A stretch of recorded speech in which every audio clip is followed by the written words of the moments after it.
Not that Berkey would have folded if he check called the turn, but again, the fact that he took that unconventional lead, I think makes it a little more difficult to get away. And look at this, Ali. 3-bet from Jared with the 9s, and Berkey has the goods. Sure does. Now we've seen some 4-bets light, but here, loaded for bear, I thought perhaps he would take his chances with a flat, especially given this kind of Jared 2.0 speedy. Yeah, but they are still quite deep. And by the way, Jared has a real hand this time, unlike most of the occasions on which he was 3-betting. Right. So I think clear flat from Jared here. 300 big blinds deep.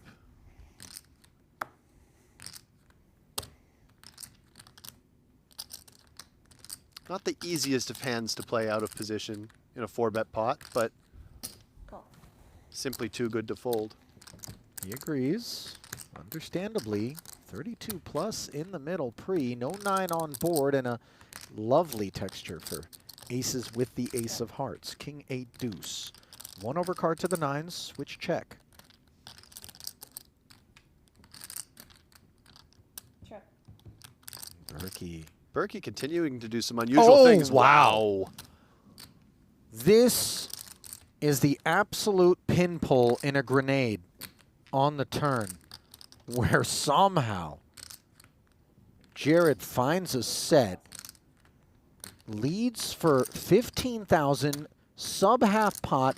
Berkey can't go anywhere with that ace of hearts working, and he certainly can't, but I don't think he's going to think too much of a reason to raise here. Doesn't really want to get all the chips in. Hand's not vulnerable. He's got the heart draw. I think he wants to just call here.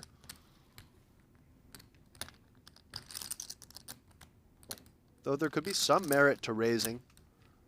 Trying to get some immediate value off of Jared's King X. Perhaps depends a bit what he reads into this sizing.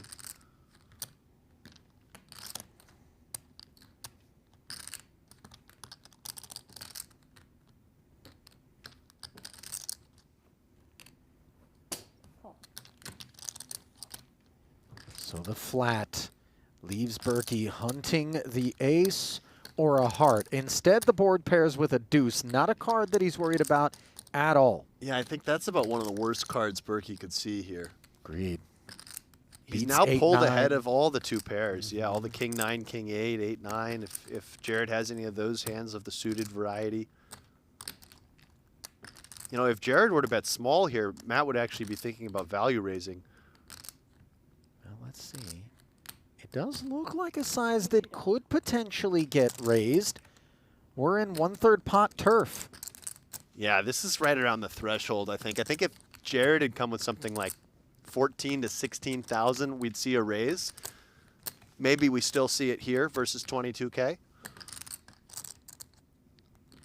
How much King X are we up against, and how often do we feel as though the raise could get paid? Right. That's the key. Is Berkey has to think not only that he has the best hand a good chunk of the time, but that Jared has enough hands that can call the raise. This is a legitimate decision. There shouldn't be much deuce X in Jared's range. Flushes, of course, loom as well as the 9s and 8s full, but the sizing's certainly more indicative of something like King Jack of diamonds, King Jack of spades.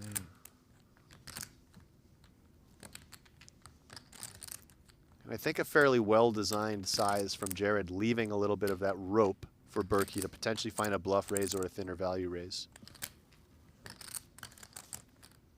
Question here is sizing too as Berkey. It's a little bit awkward. Do you just go for all of it? That kind of feels like you're putting in a lot of money with these 2 aces.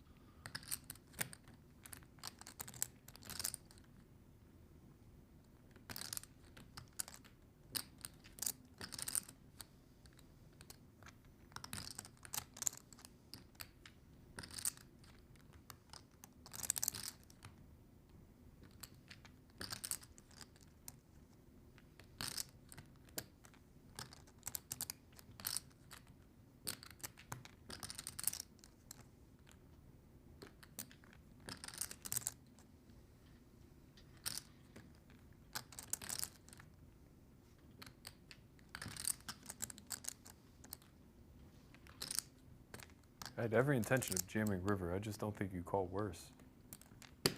I was trying to get you to jam. Yeah. How good do you play? I just don't think you call worse ever.